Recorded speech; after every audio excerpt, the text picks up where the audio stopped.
this week's review of Warhammer Conquest. This week we're on a milestone of Warhammer Conquest issue 30. Got another, well, I'm starting to think it was neutral issue this week. It's not Death Guard or Primaris. It's scenery. So let's get the plastic out of the way first. Wow, that's some weighty plastic. We've got this industrial strength stuff going on here, which is really pretty good. Looking at this, and this is really quite solid here. We got this stuff going on here, second sheet of it, and that's pretty good.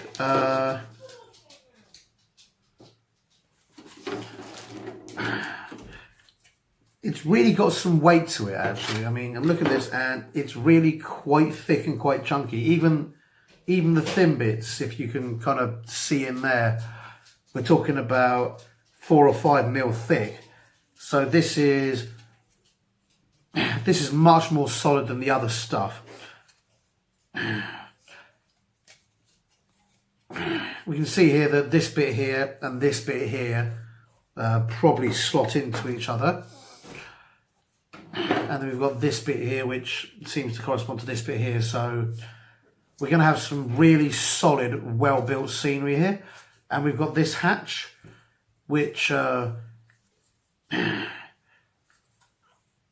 looks good. It looks more like some sort of industrial centre than some of the previous stuff. And I will admit, this scenery is not scenery I'm familiar with.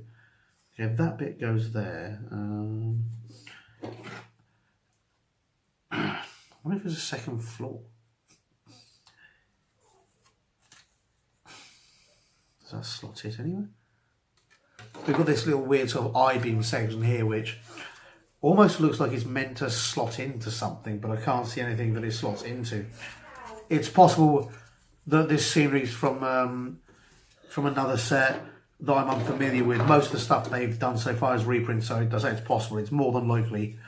I'm just not familiar with this particular bit of scenery. However, it is good. It is awesome. It's going to provide a nice level of cover, and it's going to be fairly cool. As I say, it's some sort of industrial section. There's no mechanicum signs,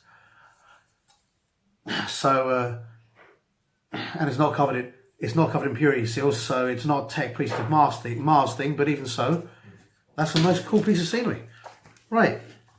It's always interesting to see what they put in these neutral sections, in these neutral books, because frankly, it could be anything. Here on the front, obviously, we got the picture of the scenery made, looking fairly meaty and fairly nice. Got some aggressors, there in the far distance to give you some idea of scale. Page 1, we have the beautiful and wondrous signature of Ian, our spiritual liege. One day I'll look up who that is. It's, probably just a nice guy who edits this thing. But, until then, here's our spiritual liege. Nice. We're starting with the Primarchs. Not to be confused with the shop Primarch that does cheap clothes. The Primarchs are instead the 22, I believe. Superhuman soldiers built by the Emperor. Prior to the Crusade as a build-up, the Emperor built these superhuman lieutenants. Now, they served two purposes. One was to be these awesome agents of the Emperor that could do things that nobody else could do. Second only to the Emperor in power. The other was to act as an inspiration to mankind, as an example of what mankind could achieve if it set its mind to it. Now, the idea about that seemed to be that the Emperor was trying to rebuild the soul of mankind into a better, purer image. The theory being, if mankind wasn't so twisted and selfish and corrupt, it would starve the Chaos Gods out. Now, this might sound selfless, but the thing to remember is, in the original story, there were thousands of beings called shamans who were were more like what we know as perpetuals in the current lore, who were psychic mystical beings who would constantly be reborn. But with the warp getting polluted, it became more and more difficult for these perpetual immortals to be reborn, only having one or two options left, one or two chances left before the warp became too muddied. So what they did in the original lore is they all committed mass suicide, thousands of them, and funneled the 1,000 psychic, mega powerful ancient immortal psychics into one body, and that's how the Emperor was born. He's the culmination of all the most power, all the original magic users and psychics funneled into one body so that they could live immortally forever without having to ever be reborn. And what the Emperor then did was set about to destroy chaos in these various ways. I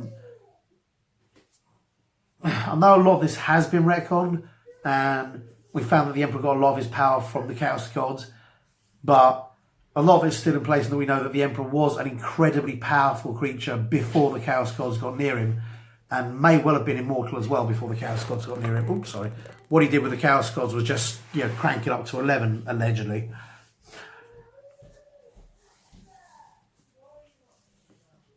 Also worth knowing, the story that he made a pact with the Chaos Gods and betrayed them does come from the Chaos Gods, so might be true, might not. You can only attach a certain level of truth to it. It's also worth knowing, with all of GW stuff where they put out lore and they retcon lore, they've always maintained a position of what they write is the truth from the perspective of the people who are recording it. So if you're getting a story from the Eldar, that's the truth as far as they're concerned, or it's a lie they've chosen to tell. But that's what they're saying, and it might not be the whole truth or the complete truth, or in some cases it's a complete blooming lie. But it is at best, at absolute best, it is the truth from one perspective. It's not the absolute objective truth. So anything that's written that disagrees with anything else, neither of them are necessarily wrong. They're just different versions, and the truth could be one or the other, or neither, or both.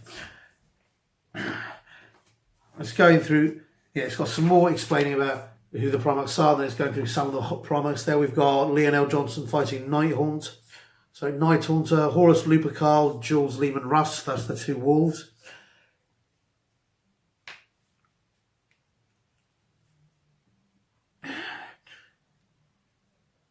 Did that happen before Horus fell?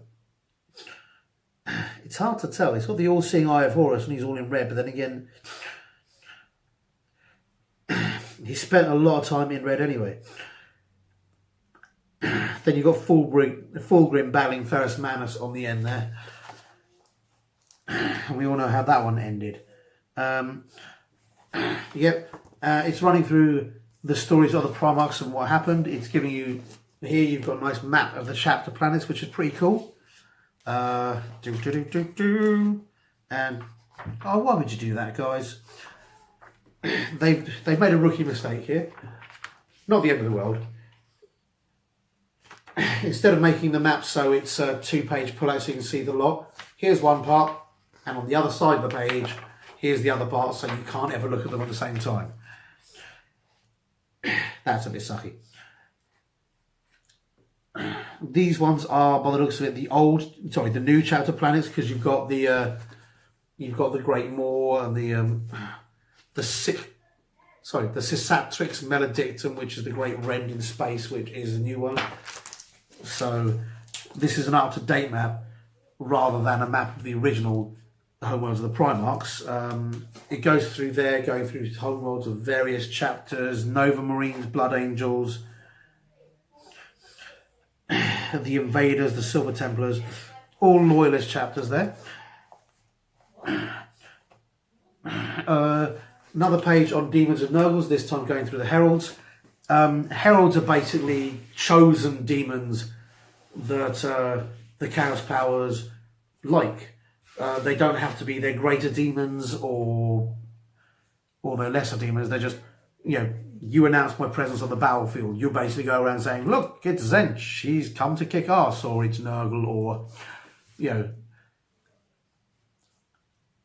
just, let people know of the presence of that god on the battlefield, to sort of spread fear, and obviously in some cases to sort of bring adulation. Nurgle thrives off despair. His herald is meant to despair people. Despair people? Is meant to depress people. Khorne's meant to incite violence. Slanesh will probably offer pleasure and things like that. But they're basically they're chosen special demons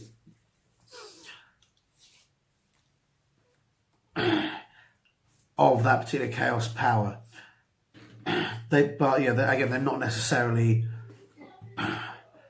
the greatest demons. They're just ones they like and ones they put a bit of strength into. I mean, here it goes. In this one, it goes lurking in the shadows of the great and clean ones of Nurgle's heralds, commanders of the plague legions, Talibrands of plague bearers. These champions of plague and misery use their many grotesque abilities to lead and inspire lesser demons. So, from that description there, again, you can see they're fulfilling a role a bit like demonic sergeants, if you will. They're not the officers, they're not the top dogs, but they're there to keep the armies together, to keep them going forward and that. Poxbringers, mortals who resist. See, Poxbringers is new to me. It's another type of demon they're going through here, which I was not yet familiar with, which is one of the reasons I'm buying this, because it's allowing me to catch up with a lot of the lore that I haven't necessarily been able to keep up with the whole time for money reasons. But Poxbringers is a new one. Mortals who resist the ravages of Nurgle for a long time are transformed into unusually tough plague berserkers, resulting in larger, more resilient individuals. These warriors are blessed indeed, for they will rise to the rank of heralds as Poxbringers. So we've got basically a bigger, badder, scarier plague demon. And that's pretty cool as well. And that's pretty awesome. Okay, what do we got here? City of the Dead. The ecclesiarchy world of Zendara. On the ecclesiarchy world of Zendara, a small group of imperial fists were tasked with holding the building's capital. So, this is another awesome little battle report. Seems to somehow involve, I'm not going to go through all of this in too much detail, obviously. Seems to involve the World Eaters in some way. If you're not familiar with the World Eaters, they're basically the poster boys for Khorne. Just as Death Guard that we've been collecting here are effectively Nurgle's own special legion, Khorne has the World Eaters, who are basically psychopaths.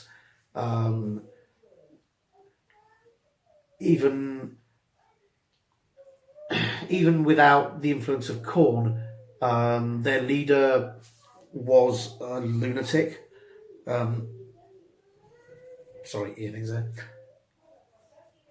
Angeron had massive great circuitry implanted in his head to drive him into an insane battle frenzy. And he was basically raised as a berserker warrior in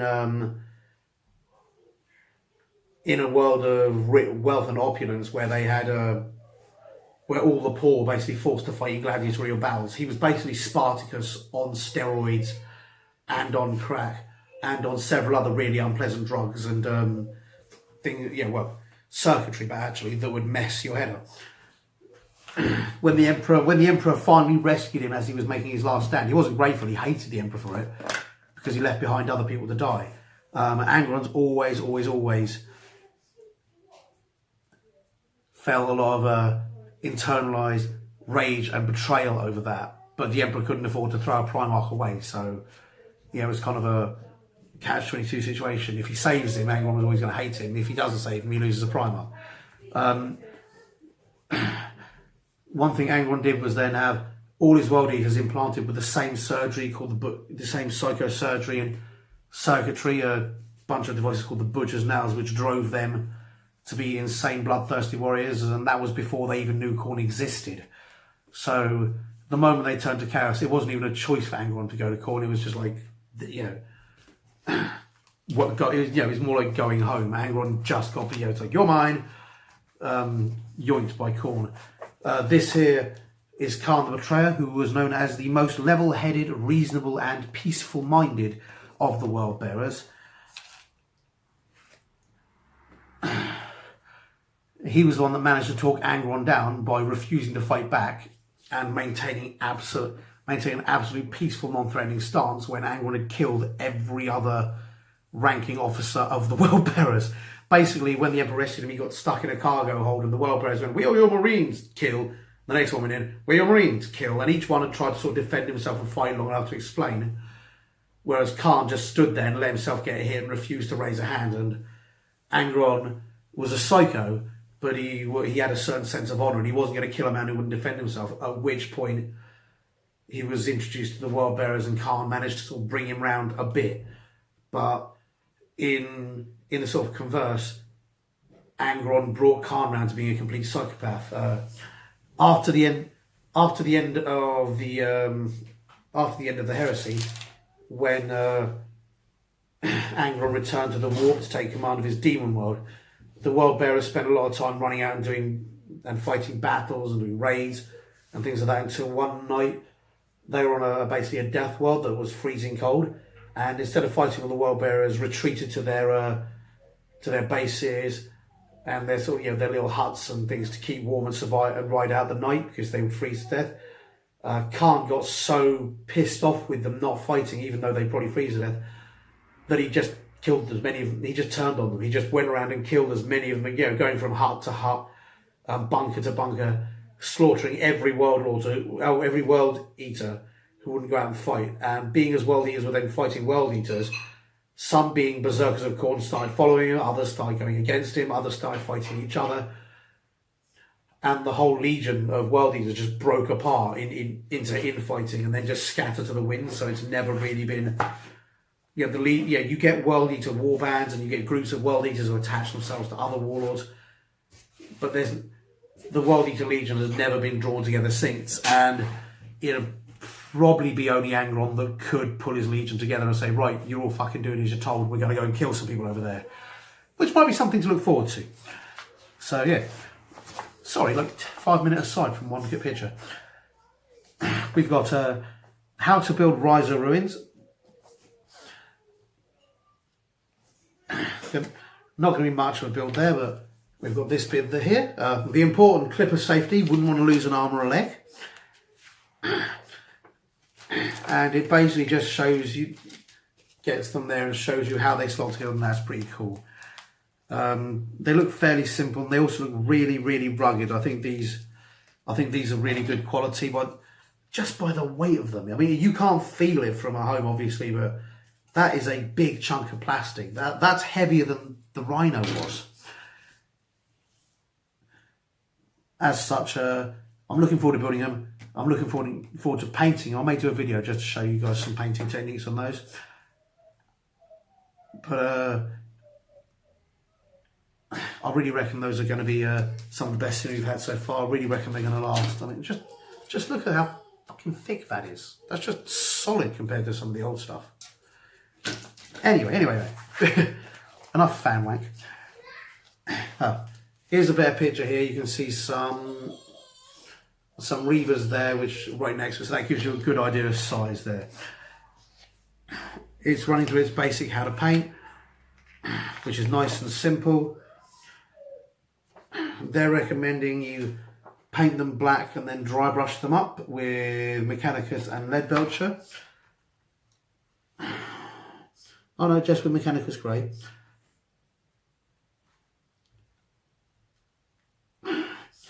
And then, yeah, some of the bits in Leadbelcher, some of the bits in gold.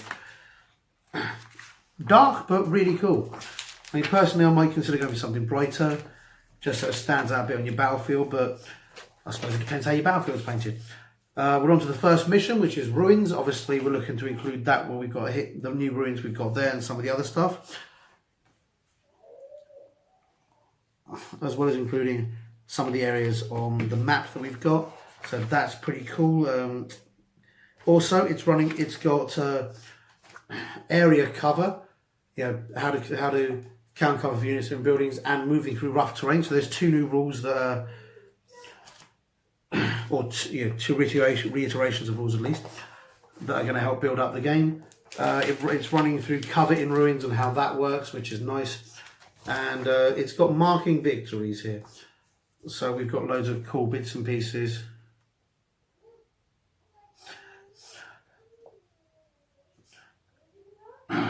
on that one. It's letting you know how it's working. So, yep.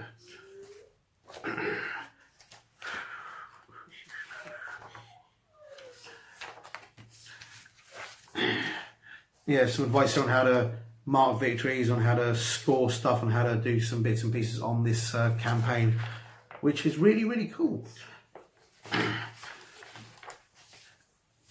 And there you've got your bits and pieces and how you can do that and how you can mark that. Now we've got the second mission briefing as always. This one's called Urban Carnage. And this one's nice and cool.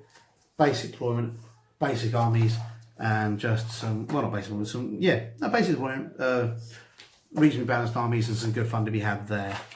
What have we got? 5 Plague Guard, Chaos Rhino. Oh, nice. Obviously it's using the Chaos Rhino and your Redemptor Dreadnought and your Librarian and a load of cool stuff there. So that should be really, really cool.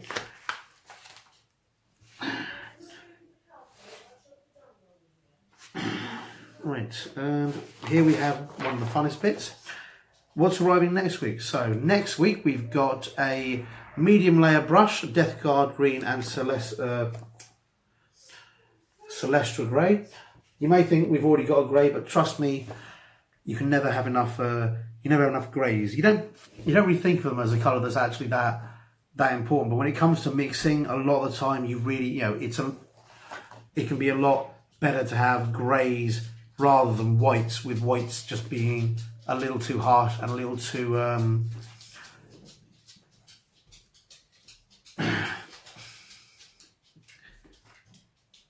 trying to think of the word, but a little too polarized. Having a dark grey rather than the black can work. Having a light grey rather than a white can also work to give you many, many more effects. All right, can I get it? And issue 32, really exciting issue. We've got our Apothecary. It's worth noting that apart from the Ultramarines character lieutenant, I have so far had most of the models that we've got. This is the first model that personally I don't have. I'm really looking forward to getting hold of this Apothecary. I'm really looking forward to having an Apothecary in my armies and being able to enjoy the good stuff that brings with it, and having little extra rules and little extra bits and pieces. So that's really cool. Really something to look forward to. Bit tired, guys. Sorry about this. Hope it wasn't a bit too dull. Worth noting. The prize last week went to Spect with a little asterisk. I should have sent a message away. If I did, I'll double check and make sure that I did. But I'll send another message away. Remember, if you don't claim your prize by next week's thing, I'll put it back up and somebody else, will get it if you don't want it, mate. But send me an email. I'll make sure to send you my email address so you guys can send me an address to send the Rhino to if you guys want it. Have a nice day and hope to see you next week, guys. Hi guys, hope you enjoyed that video, and if you did, remember to like and subscribe to my channel. I'm also on Facebook and Twitter.